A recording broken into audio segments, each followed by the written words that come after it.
Excellent, excellent, okay.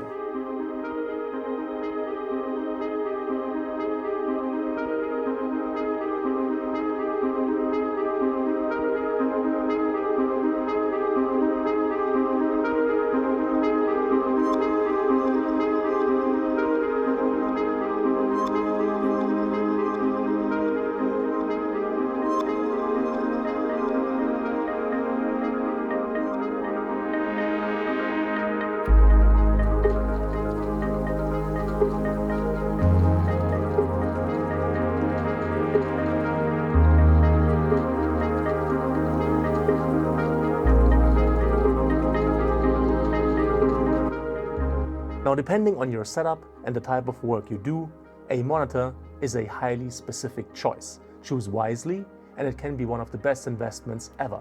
Choose poorly and it can be a pain.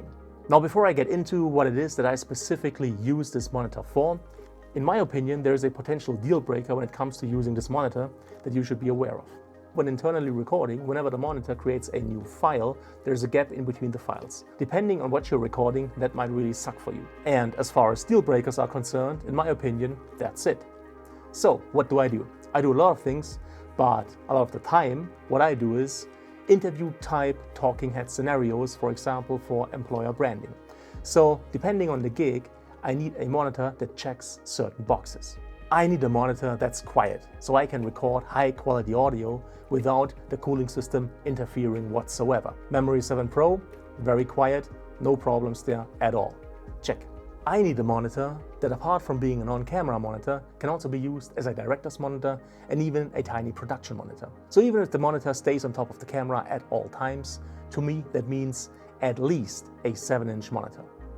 Check.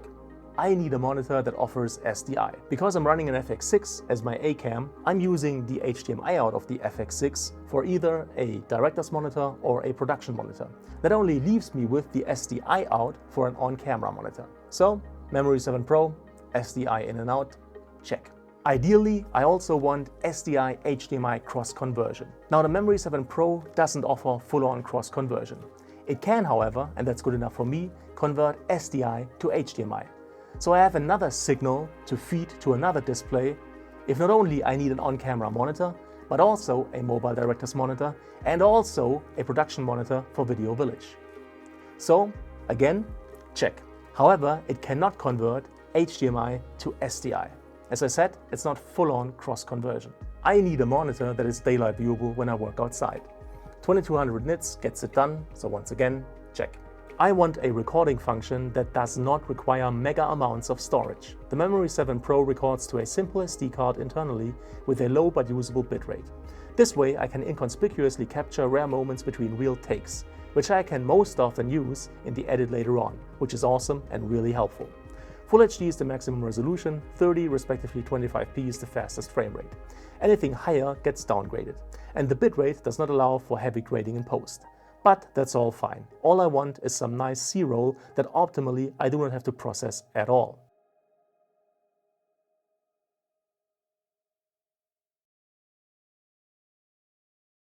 I need and want dual hot swappable battery slots to guarantee continuous monitoring for me or anybody else, that is. I hate to power on and off devices that formerly had been perfectly implemented into a working and fluid workflow.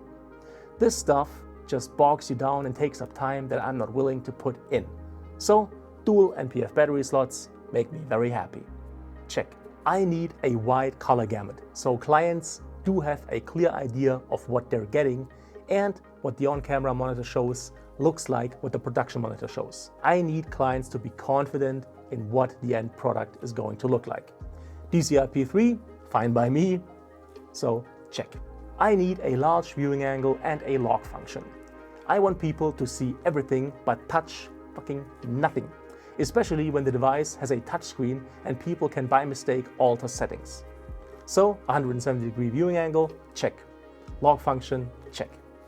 So these are the reasons why the Memory 7 Pro is such a perfect fit for what I do. It makes my work easier in every respect that I care about. Plain and simple. Now it does have lots of other stuff to offer.